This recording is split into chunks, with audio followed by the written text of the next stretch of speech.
Hello, thanks for joining us for Pittsburgh Sportsline. I'm Mike Migliori, joined by Chip Hayner, Smoking Jim Frazier, and Al Levine, the talking machine.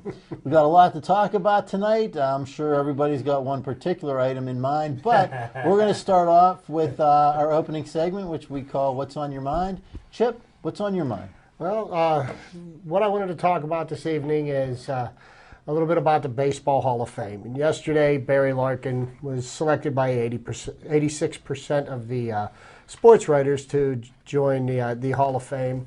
And the comments that were made is everybody's concerned about what next year's class is going to be like and who's going to get elected into the Hall of Fame. And to be very honest with you, none of them should be. This year coming up, the people that will be eligible for the Hall of Fame will be people like Roger Clemens and Barry Bonds and Sammy Sosa and Rafael Palmeiro, who have tainted the sport with the steroid scandal. And I honestly feel that because of the fact of their tie-ins with the steroid abuse, that they shouldn't be allowed into the Hall of Fame. And I'm sure there's other people that may think they are. But that's just what I think. Chip, Jim. Hey, thanks, Magic Mike. You know what? The Denver Broncos do not deserve Tim Tebow. After the third series in that football game against the Pittsburgh Steelers, they ordered Brady Quinn to warm up. They were going to put Brady Quinn in the game. I tell you, the play of the game that turned the entire football game for the Pittsburgh Steelers was when the great James Harrison knocked out wide receiver Eric Decker. Eric Decker was Tim Tebow's favorite receiver all season long, and he's only a possession receiver. He was never going to hurt the Pittsburgh Steelers, but when they carted him off the field, they put in a couple one-trick ponies that was only going to go deep. But what really lost the game for the Pittsburgh Steelers, it wasn't the defense, it wasn't Ike Taylor, it wasn't the defensive coordinator, Dick LeBeau, it was the scouting staff of the Pittsburgh Steelers. When you're a defensive coordinator, you rely on the scouting department to get you a scouting report on your opponents. And the scouting report on Tim Tebow was he couldn't throw, had no velocity on the ball, he was inaccurate, couldn't throw deep. So Dick LeBeau devised a game plan to stop Tim Tebow from running, to stop the run, and force him to pass. And just the opposite happened. Tim Tebow was on the money more than Abraham Lincoln. He could throw deep. He had velocity on the ball. So the Pittsburgh scouting department that wouldn't know Mickey Mouse from Donald Duck, all those guys need to be fired. All right, Jim. Al, what's on your mind? Well, first, I got to thank Jim for his insights again. He comes so far outside the box, he's in the box. And did you hear that, like Lincoln on money? But Tebow only had 10 completions, and that's all we needed. And my biggest fan, Hope, called me before I left. She goes, did you notice they're talking about online that he had 316, meaning the religious thing, John 3:16. And for people that don't read that, if you read John 3:16, it's not just a sports metaphor, and it's not Steve Austin Stone Cold with Austin 3:16. This is actually a religious belief that you believe in Christ. So that's it for the religious part. But he did play a hell of a game like we talked about. You can never count him out. He may have had some miracles, but and it did happen there. He didn't part the Red Sea. He didn't part the mountains there, but he did part the defense. And Ike Taylor did have his worst game of the year. And I wasn't concerned about the catches, even though as a true Steeler fan, as you can see, I have my Steeler shirt on here, that the yards after the catch, the yak yards, were unbelievable. That's what bothered me, and that's what won him the game. And then what bothers me, again, I got a lot of Steeler stuff, but they were saying today there was a Washington Post picture that showed there were 6 men on the offensive line, and the referee crew, I'm a big fan of referees and let the guys play, but these guys missed so many calls. How many got overturned? Now, if that's true, I tried looking for it before I come here, but I ran out of time. And that picture of it showed the 6 offensive linemen means that play was illegal. So it shouldn't have happened. Whether they would have won or lost, they'd still be playing in my mind, but that's another story. But what I want to say is we're so spoiled in Pittsburgh, and I've talked about the schizophrenic sports fans here. I know plenty of cities that would love to have a 12-4 regular season team, even if you only had the worst schedule, or the easiest schedule after winning a Super Bowl, because you had the hardest schedule in NFL history when you got to the Super Bowl. But I mean, these are some of the things that are on my mind, and I'm sure we'll talk more about some Steelers. And I'm going to let Magic Mike work some of his magic down there. Well, you know, if you look up the road 149 miles, there's a team that hasn't won 12 games in 4 years. Chip, that's part of what I was talking about. You don't have to go that far. You can only go to the other part of the north side. PNC Park. Baseball. All right, well, you know what? Shot First across off, the bow. Al, since the camera's over here where it should be, you might be able to take this time out to get Jim's autograph, since you're such a big fan. Jim, And hold it. Cameraman, Jim. Could I hold it? Wait, I think I have a Lincoln. Wait a second. a lot Hold it. of things on Hold Al's it. mind today. A lot of things still playing there. I don't have a tell you- Lincoln, but can you sign George? In addition to there being a Steeler game this week, last night was the NCAA championship game between Alabama and LSU. Alabama put on the finest defensive performance I've ever seen in a college football game, and not too many professional football games that I've seen better than. I will tell you this. Alabama, even though they did a great job yesterday, would not get my vote for national championship. I would give my vote for national championship to Oklahoma State.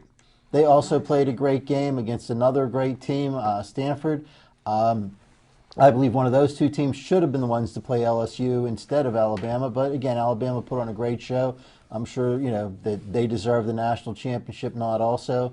Again, my personal choice would be Oklahoma State. And, well, Jim already told you a little bit about what went wrong with the Steelers. Guys, obviously that's what we have to talk about.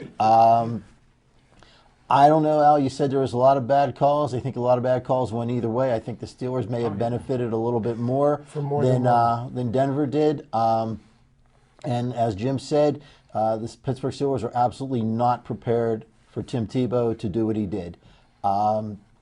Again, maybe Decker going out was probably a good thing for Denver, because if they tried that short possession type game, they would have lost.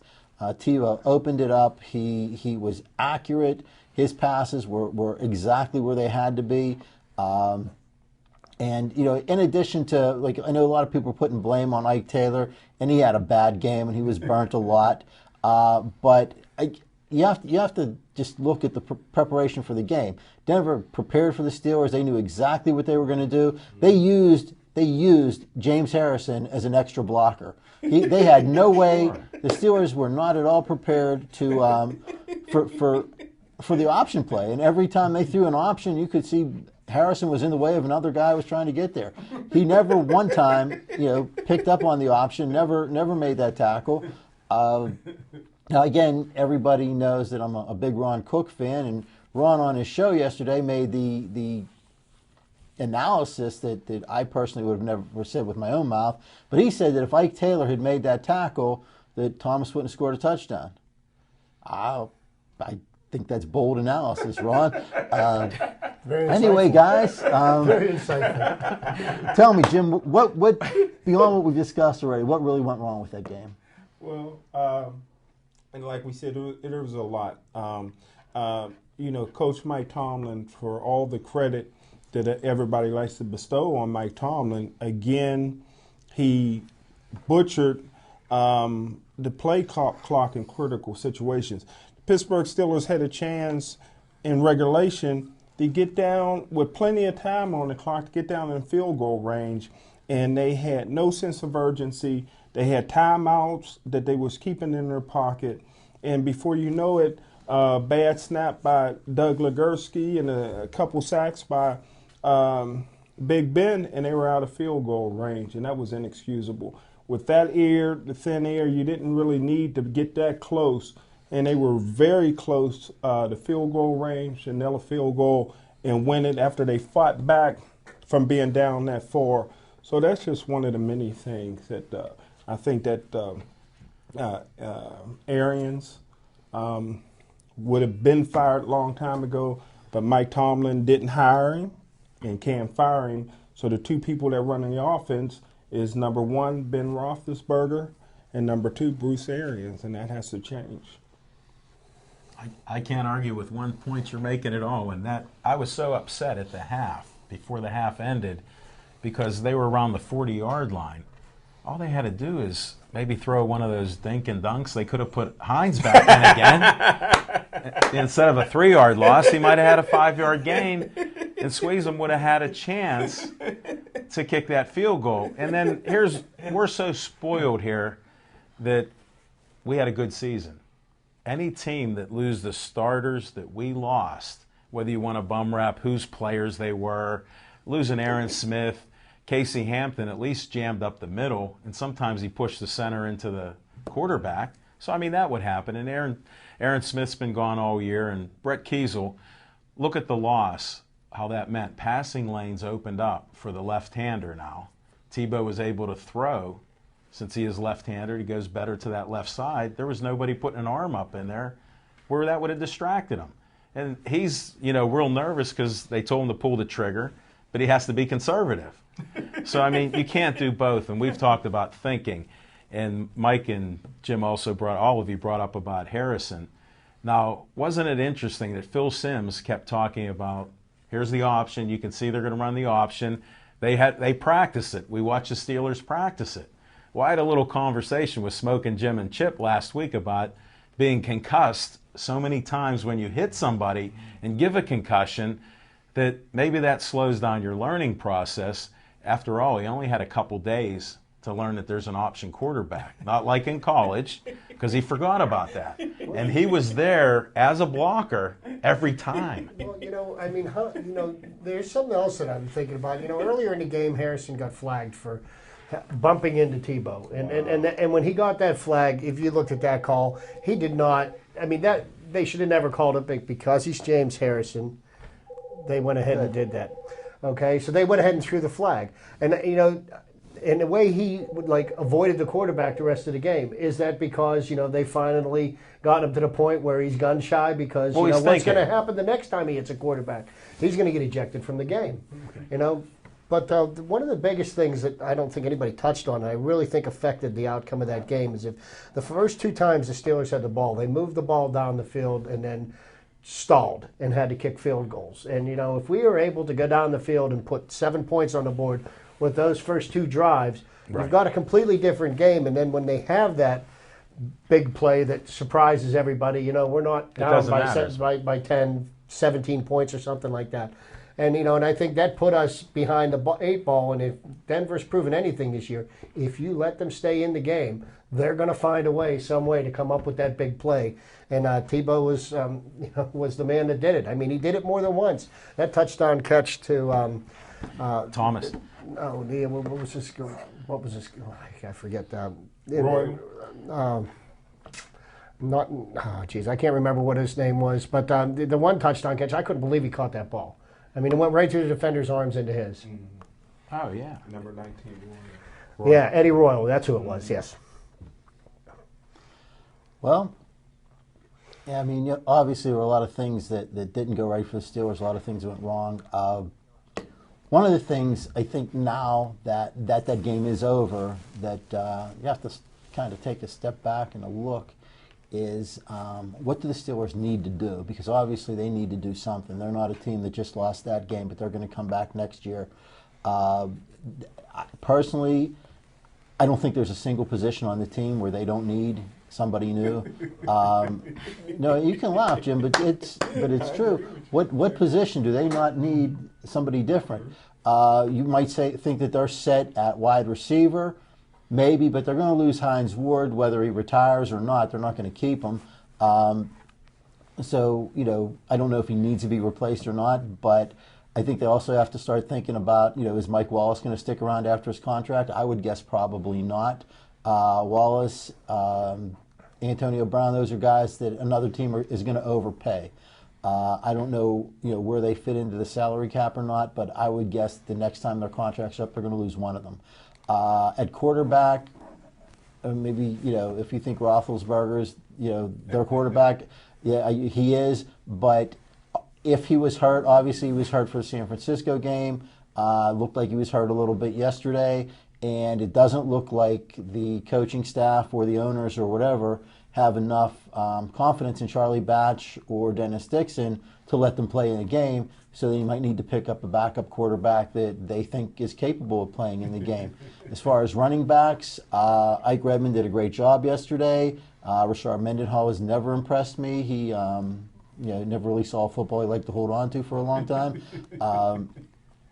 I think that they need help there. Obviously, they need help on the offensive line in every position. Marquise Pouncey, I don't know how you determine who's the best center in the league and who should go to the Pro Bowl and who shouldn't, but the guy doesn't seem to want to play an entire season, and he certainly doesn't want to play in any big games. He has a Deuce Staley type injury record. And I'm going to go off a little bit and make my prediction for who I think that the Steelers are going to draft this year in the first round. I think they're going to take an offensive guard from Georgia, Cordy Glenn. He's big. He's 6'5", weighs 350 pounds. Never comes to camp in shape and is very, inconsistent. So he'll fit right in with the Steelers' blocking scheme. Anyway, that's what I think. I think that they do need to make some moves. I think they need to bring in some new people. And guys, what do you think that they need to do to make a change and compete next year? Well, obviously they're going to need help in the defensive line. Half the defensive line appears to be going under the knife. Casey Hampton's, got an ACL. They said Brett Kiesel may need to go in for surgery, and they're definitely going to need help on the defensive side of the ball. And I still think the secondary could use some help as well. Ike Taylor played great this year, but William Gay got burned with an alarming frequency. He would make plays, but I just don't think he was consistent enough. And I honestly think that they should go with a running back high in the draft, because with the kind of injury that Rashard Mendenhall had, running backs' careers are short. They take a lot of pounding, and you need to get some young, fresh legs in there, and you need that speed back, somebody that's going to go 60 yards, and put the ball in the end zone. What? Yeah, go ahead. I'll tell you what. I'll be real quick. Dick LeBeau is a genius, in my opinion. He's the youngest 74-year-old guy that I know of, and what Dick LeBeau was able to do this year with that defense, which was an average, the aging defense, and still come out of the regular season as the number one ranked defense in all of the National Football League. I hope Dick LeBeau comes back at least for one more year. Keith Butler is the defensive coordinator in waiting, which is the linebacker coach. Keith Butler couldn't lead silent prayer. If he got the job, it would be it would really be a travesty. In June, Mike Tomlin's best friend came in town, which is Raheem Morris, the former Tampa Bay coach who was recently fired. We went to a few spots around town, and I kept saying to myself, because a lot of people want Raheem Morris to be the next defensive coordinator for the Pittsburgh Steelers, and I kept saying to myself, how did he ever get the Tampa Bay job? Now, maybe it was a few of the brewskis that he was drinking that killed his brain cells, but you got to look at Mike Tomlin and Raheem Morris. Those guys don't know. They come from a Tampa 2 background, which is totally opposite from the zone blitz that the Pittsburgh Steelers run. So I don't think that would be a good fit, but I just hope that Dick LeBeau gives us one more year. I think next year is the last year that the Pittsburgh Steelers will have a winning season. I briefly looked at their schedule. I'm looking at 10-6, 9-7, but you're looking at the last years of the Bill Cowers players before they begin to retire, and the Pittsburgh Steelers will go downhill after that, as I predicted. As always, you make some good points there, buddy. I'm going to go a little further. You have a lot of players, linemen and everything else, that hurt the salary cap. I think they have to get rid of them, from Starks getting injured. If they get him back for $500,000 in November, I'll take my man again. But a lot of these guys, you have Willie Colon, about $6 million, $6.5 million. What's the point there? You got all these other guys that are getting $1 million, couple $1 million here. They have to get rid of these guys. They weren't good to begin with. You don't have to draft a lineman. I disagree with Mike on that in the first round. You can get them later on. You can get them later on because a lot of these guys, they aren't going to get the money because who wants to do it? They want all the pretty boys, as Jim had taught me, that they'll give it to the pretty boys out there and these running backs, quarterbacks, and everything else. But they have a decision to make with Hines. Come March, they have to give him a bonus or he's done. Wow. So that doesn't look like a good thing for him. And he has a Hall of Fame career, so just leave. You know, that happens. Jim taught me again last week about the Colosseum and being a Roman emperor. They're just pieces of meat. So if you're going to do that, to me, I've owned horses, and the players are like horses. These horses didn't perform. Now, they did come back, so they have some heart. They weren't all heartless. They did come back, and look, they could have given up. Being down 20-6 in a cold place, you can't even breathe. They were sucking wind, but they come back, tied the game up, went into overtime, and they lost. The horses didn't perform. So that's what you have to start changing. And the Rooneys are smart enough to do that. Whether they fall in love with players like they used to and keep them too long, that's their decision, of course. But I'm thankful that we have a team to talk about that's 12-4. Oh, somebody's calling in on my time? Get that phone, Mike. I don't mind. If we got a real call, let them in. Hello, thank you for calling Pittsburgh Sportsline. Caller, what's your name? My name is Mike. Hi, Mike. What would you like to talk about? I just had a quick question. I saw you guys talk about, I think it was Al saying the veteran players and whatnot. I was wondering what your thoughts on, James Harrison, the Brett Keith was all over the age of 33, I think it is. Harrison last Sunday, very unimpressive. Wasn't reading the read option well. I was just wondering if you thought, how much time they have left, or should they go on to, look for the future? Well, that's basically that's what we've been talking about is what we think the Steelers need to do and who they need to replace. I think that I don't think Harrison's at a point where it's time for him to go, but some of the linebackers are getting a bit old, as like you said. Right now, my thoughts would be probably James Farrior is probably going to have to step aside. That's the defense is very old again. Aaron Smith is probably done. Casey Hampton is probably not coming back. But, they may bring him back, but he won't be as effective. He's a very big guy, and a knee surgery is not going to do him any good at all. And guys anybody else have something to put on? Tell Mike, give Mike your thoughts. Well, I want to thank Mike. That's one of my son Drew's friends. He was at the house the other day, and this young man from Edinburgh, he goes up to the College of Edinburgh, he told me that Tebow would dominate the game. So, Mike, I have to thank you on the air for calling in and telling us about this. But I also think that you're going to lose maybe even Foote. Woodley has to get healthy or something, or, you can't keep playing like he does, for a couple plays. Almost everybody, like Mike had said before, is up for grabs here that you could possibly get rid of them. They do have to get under the cap. From what I heard, they'll be over the cap if they don't get rid of a lot of these players. So that's one of the concerns too. So, you can almost pick whoever didn't perform, they have to go. We have to get some youth in here now. It's quite obvious. And Hoki's old too. Hoki's going under the knife.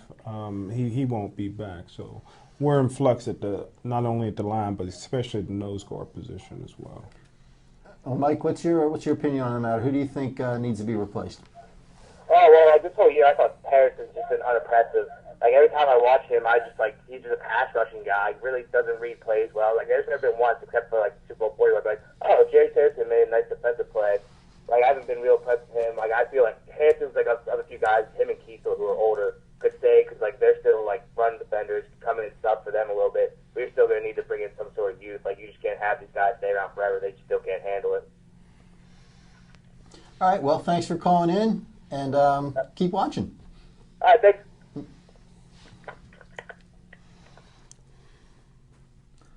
All right, guys. Sorry to interrupt you, Chip. Al? That was me. Yeah, I lost my whole train of thought. No, well, I could get it There's a back. surprise. But one I thing, could get it back. But one thing you were saying now, one good thing about an old horse, you can still get glue from an old horse, but you can't get that from these players, man. We're bashing them, okay? But let's not lose sight of the fact that they still ended up being the number one defense this year. And look at the number of injuries that we've had this year. How many times in one game was there a healthy James Harrison, Lamar Woodley on both ends?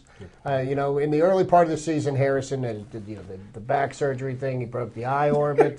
Concussion again. You want to call it concussions. And then Woodley, when he got injured, I knew that was something bad because there wasn't anybody near him. And he pulled up, and generally those injuries are bad, and he hasn't been the same. So he played the second half of the season when he did play on one leg.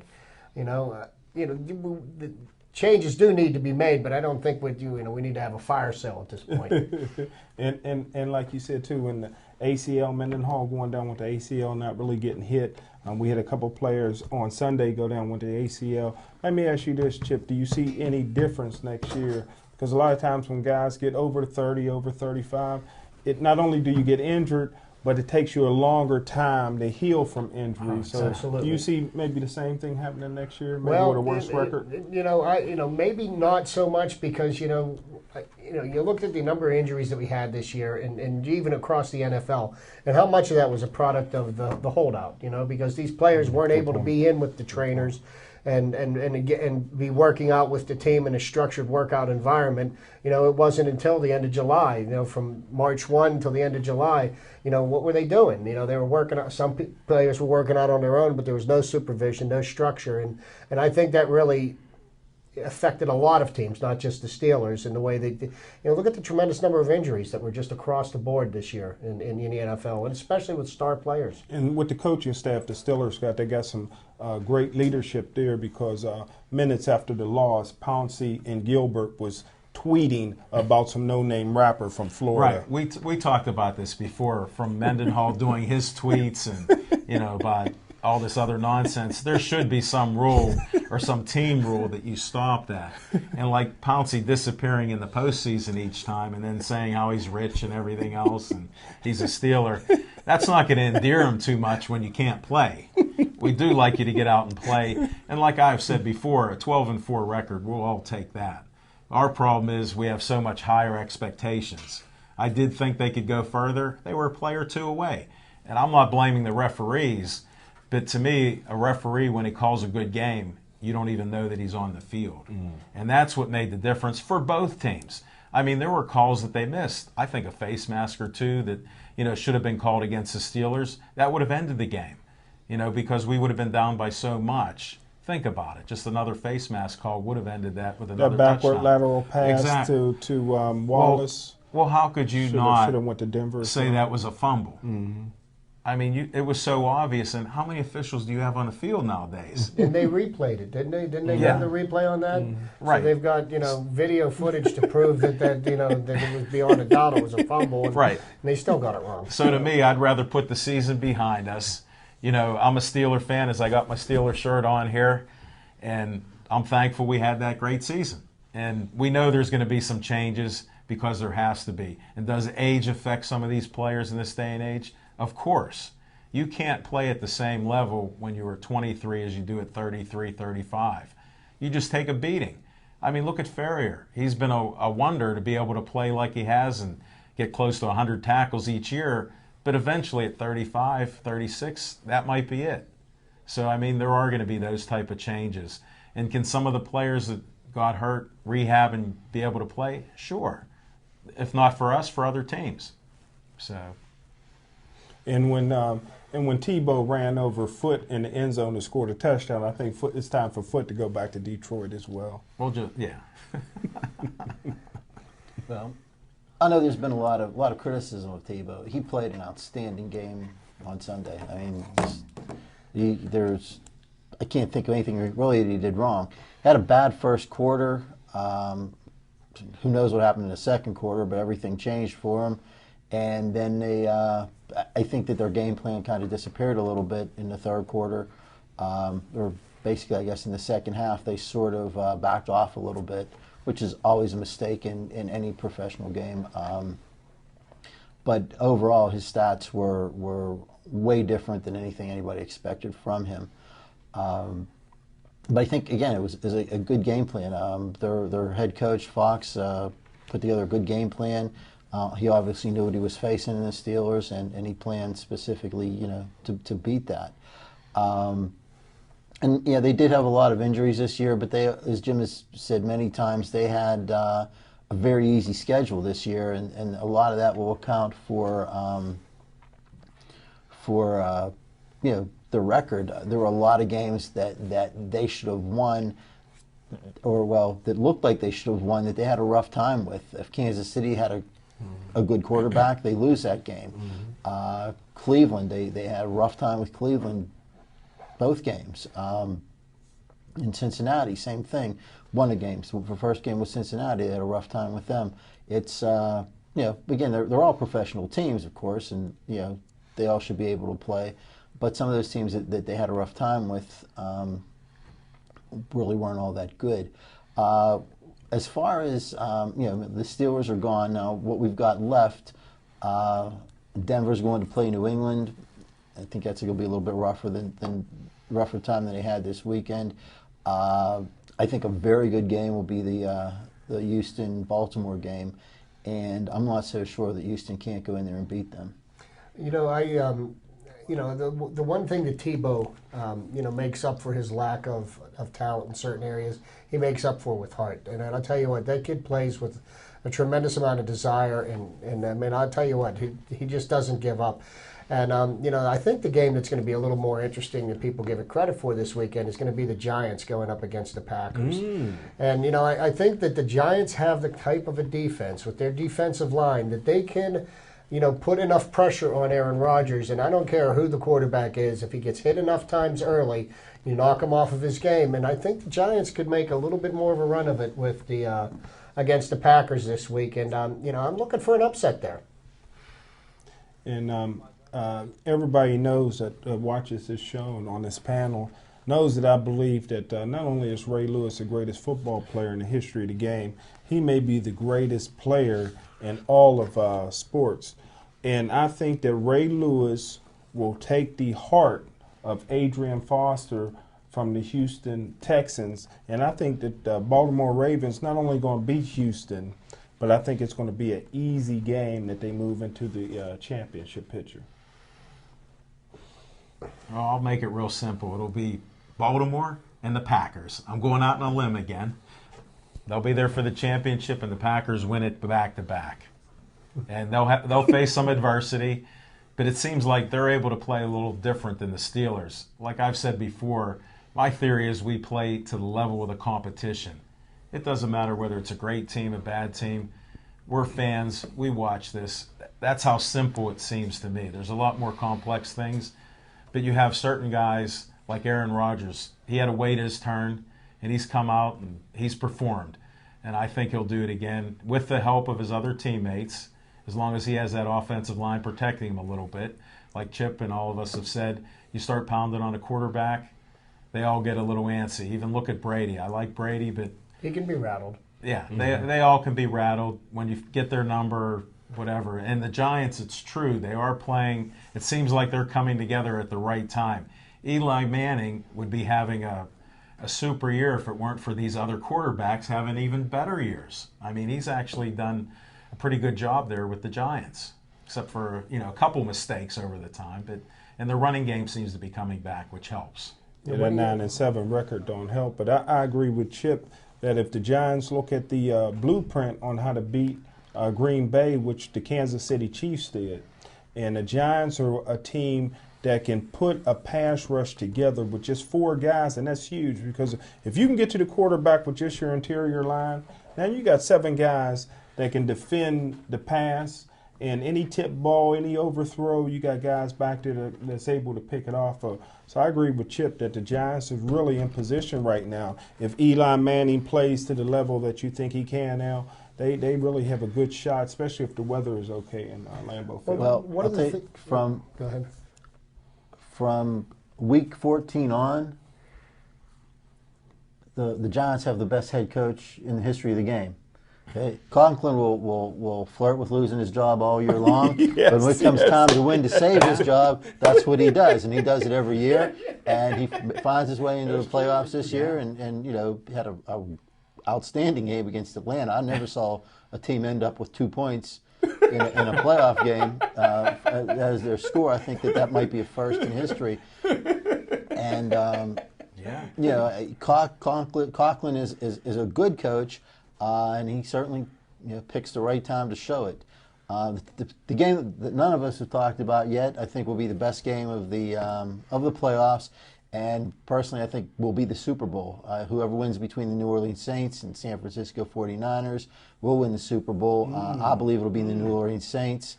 San Francisco's got an outstanding defense, nice running game. They need a little bit more, but their time's coming. But it's not this year. New Orleans Saints are unstoppable. Yeah, you got to have somebody that can match them touchdown for touchdown, and I don't think Alex Smith fits the bill. I mean, I don't know if he ever will, but I mean, what Breeze is doing this year is just absolutely amazing. I mean, 466 yards last week and 3 touchdowns, and that was kind of a bad game for him. I honestly think that New Orleans is going to ultimately, play in the NFC Championship, and I think if the Packers, are able to pull it out against the Giants. It'll be interesting to see what they do if they make it to Lambeau. But we were talking about the Giants and the getting the big rush out of their 4-down linemen, and I was watching one of these programs on ESPN, and one of the things they do that creates such matchup problems is they put 4 defensive ends in. They don't have 2 tackles at the tackle positions. They've got 2 defensive ends, and they mix them around, so it creates all kinds of matchup problems for the offensive line, and they really don't have to blitz to be able to get the pressure.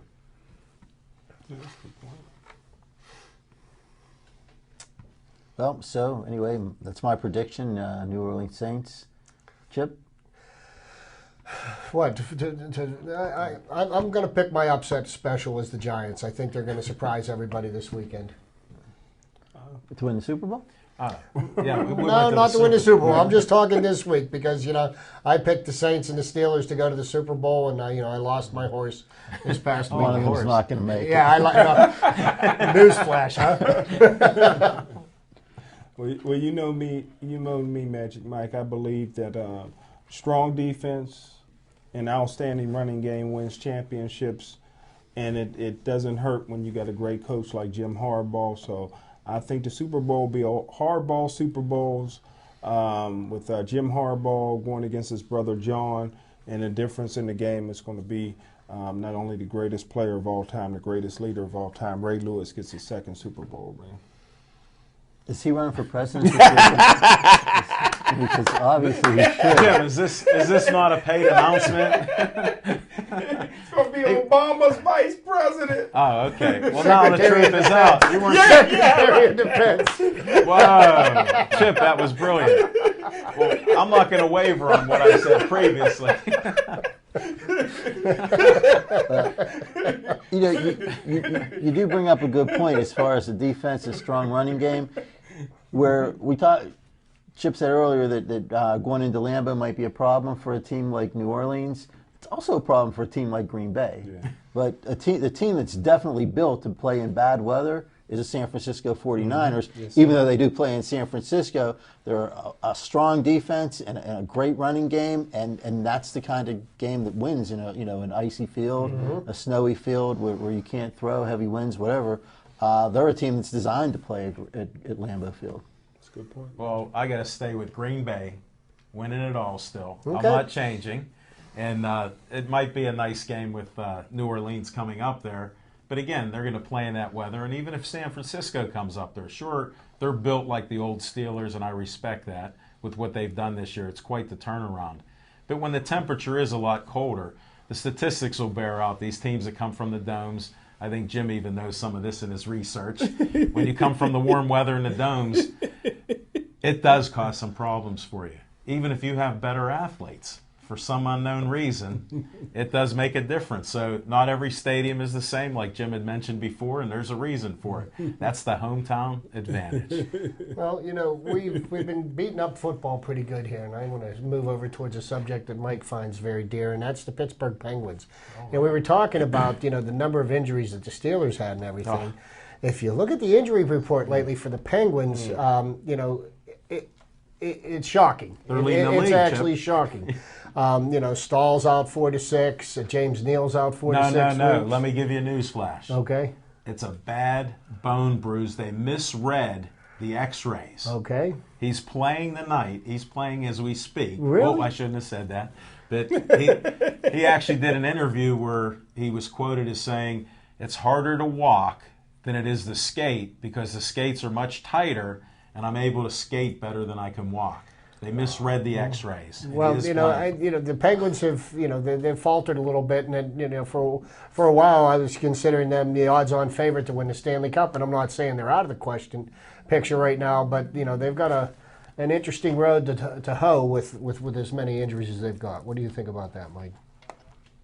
Well, I mean, it's true. They've been dealing with injuries all year. And fortunately, they jumped off to a pretty good start. So even though they've been falling behind a little bit, they're still in the playoff picture. They still have players like Jenny Malkin and Marc-Andre Fleury, who, again, I believe is the premier goalie in the league. But they've got a lot of problems. They're going to start looking a lot more like Wilkes-Barre Scranton than they do look like Pittsburgh Penguins. For a few weeks here. Depending on whether or not Stahl's out for 4 to 6 weeks, or James Neal's out 4 to 6 weeks, or they're playing tonight, or regardless, they've had a lot of players that are down, and the people that come up from Wilkes-Barre, the guys that they bring up from Wilkes-Barre, like Eric Tangradi for this game, or Simon Dupre or whoever. These are good players. They're fundamentally very sound, but they've not been playing with the team that they're coming up to play with. And so it takes some time to adjust. It takes some time to fit into the system that Dan Bylsma has.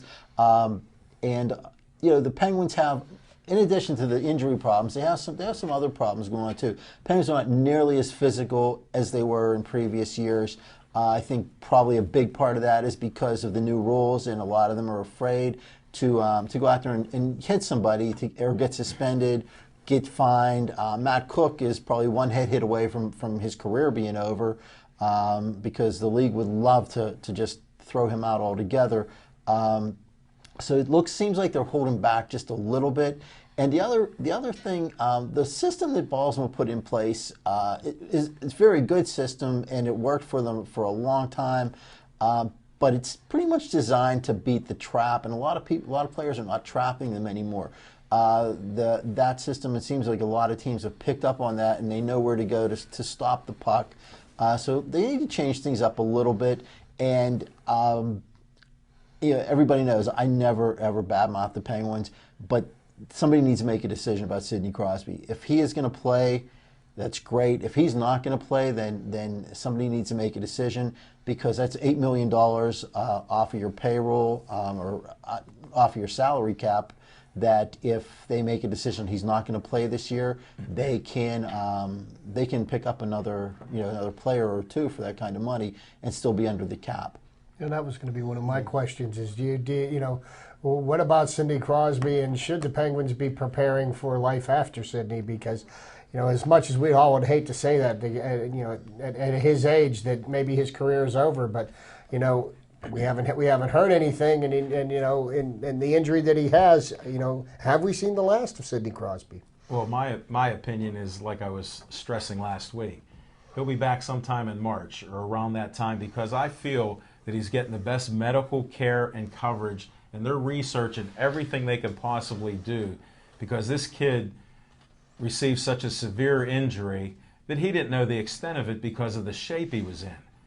Like Jim has talked about gladiators and how tough they are. To me, there's no tougher athlete than a hockey player running around with little bit of protection, taking injuries, getting thrown into the boards, making these type of hits.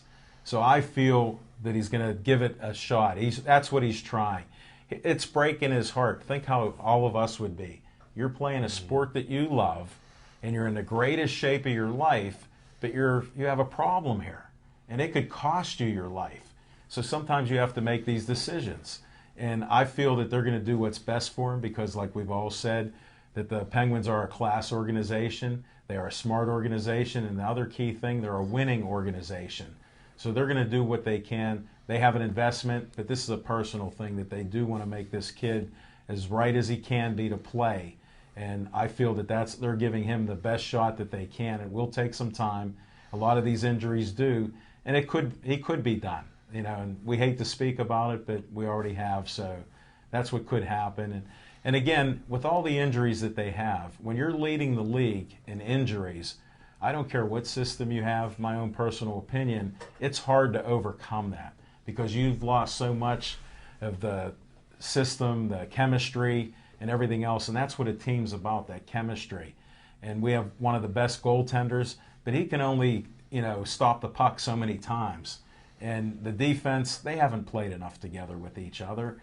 And look, we've always been suspect on the wings too. So, we have some issues there. And, you just hope that these guys get back to some health. So it'll be nice to hear how Neil did tonight. What do you think, Magic? You think Crosby's career is over? Well, I don't know. It's I hate to sit here and say that. What I'm going to say now is going to cause me a lot of enemies. Personally, I think he's scared to play. I really believe that. I don't have a reason that I can point to for that. But I'm not saying I blame him because in that case I think I would be scared to play too. I would not want to go out there and get hit by some smenhead that won't play for 2 or 3 years in his life and end my career. So I think that he'll be very careful coming back and make sure that there is no lingering. No lingering effects before he tries to take the ice again, and I think that's the smart thing to do. Personally, if I was making $8 million and I had a concussion, I'd be probably in Bahamas someplace, hoping that it wears off because I would be afraid to get on the ice and get injured like that myself. But I'll say this, if they get everybody but Sidney Crosby back on the ice, I still believe that the Penguins can and will win the Stanley Cup this year. They need Chris Letang back. They need to have their guys healthy.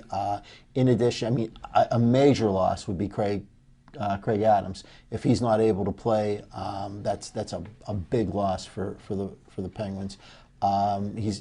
You might consider him a role player, but those are the kind of guys that make that kind of team go. I think of Jenny Malkin is one of the best talents in the league, and I think that once they get at least most of their players back, that they'll turn this thing around.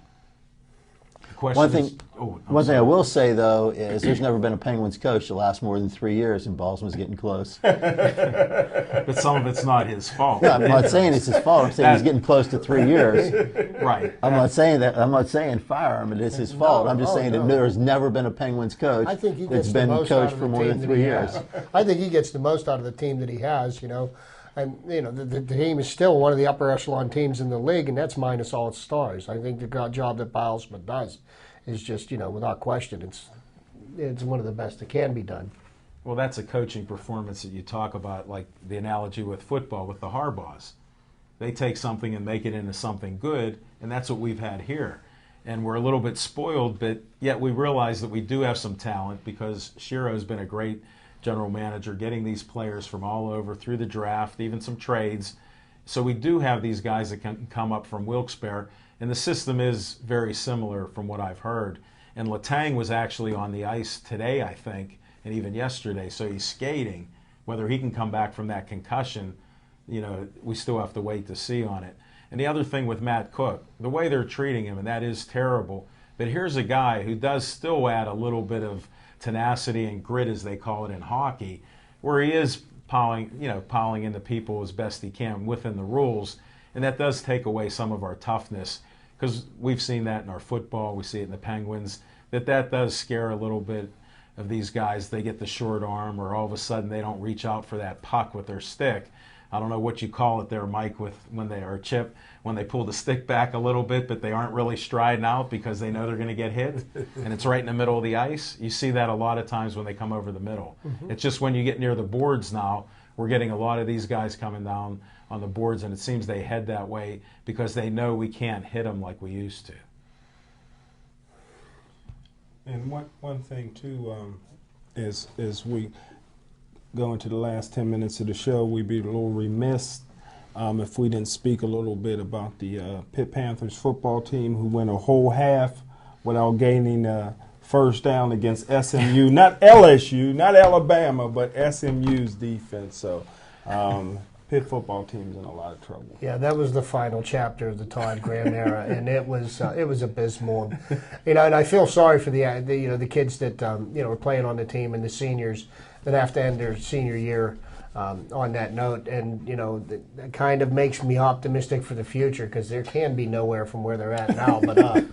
And also to speak about Pitt, let's not forget about what's going on with the Pitt basketball program. And I know how much you like Jamie Dixon, Jim, but I think what's going to happen from this point forward is you're going to find out really what kind of a coach Jamie Dixon is, because he's got the adversity now to deal with, and he's dealt with a lot of success before. And let's see what he can do with his team, and can he make this team be a viable tournament team, or are they going to be somebody that's going to get ousted in the first round of the Big East tournament, and that's going to be the last we see of them? They may not even make the NIT if they keep playing the way they're playing now. Here's where I got to interrupt on the coaching point of it. Again, I'm about the horses tonight. Ashton Gibbs was already pre-announced as the Player of the Year of the Big East. Now, that's a lot of hype, but he did very well last year. Now, they count on him to make these baskets, but he's missing. He's not showing the leadership. You can see that whether it's heart like Jim talks about and we talk about here or what, but he's just not a confident guy. It doesn't seem like an injury or anything, because he's able to go up and down the floor pretty well. But again, these guys aren't producing or making those shots when they should. And you have these guys not rebounding like they can, and that's where these teams are coming up, and beating us. So again, he can only draw it up, but the players do have to play, and that's where it's at in my book. And Ashton Gibbs not going to the NBA, probably going to cost him a pro career. He's going to probably land in Russia or China, where they don't let the brothers out of their contract in China. Man. Is that what I think he'll go to Italy. Don't they go to Italy a lot and play over there? Yugoslavia or somewhere? Well, Jamie Dixon, I always thought Jamie Dixon was a good coach. I know sometimes schools have recruiting problems where they'll think they have recruited a player, and when it comes signing day, he decides to sign somewhere else. I've never seen a team lose a recruit 3 games into the season like Pitt lost their center this year. Obviously something like that takes a big bite out of the team. You can't build your team around this center and then he decides he's going to go home or go play for some other school someplace. He'll be at UNLV, I hear.